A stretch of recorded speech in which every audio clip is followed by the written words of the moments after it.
Assalamu alaikum everyone. Hope you are well and doing great with my channel. আজকের এই ভিডিওতে আমি আপনাদের সাথে শেয়ার করব একটি অ্যাডভান্স ইংলিশ স্ট্রাকচার।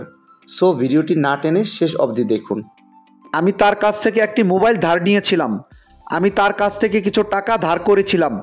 আমি এই লাইব্রেরি থেকে বইটি ধার নিয়েছিলাম।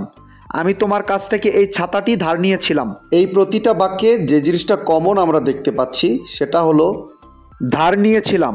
সো যখন আমরা কোনো সেন্টেন্সে এই ধরনের বাক্যটি দেখতে পাবো সেক্ষেত্রে আমাদের ব্যবহার করতে হবে বোরোড। এই টাইপের বাক্যগুলোকে ইংলিশে বলতে হলে সেন্টেন্স স্ট্রাকচারটি হবে subject plus borrowed plus noun plus others. চলুন তাহলে এই স্ট্রাকচারটি দিয়ে এক্সাম্পলগুলি দেখা যাক। আমি তার কাছ থেকে একটি মোবাইল ধার নিয়েছিলাম। I borrowed a mobile from him. I borrowed a mobile from him. আমি তার কাছ থেকে কিছু টাকা ধার করেছিলাম। I borrowed some money from her. I borrowed some money from her. আমি এই লাইব্রেরি থেকে বইটি ধার নিয়েছিলাম।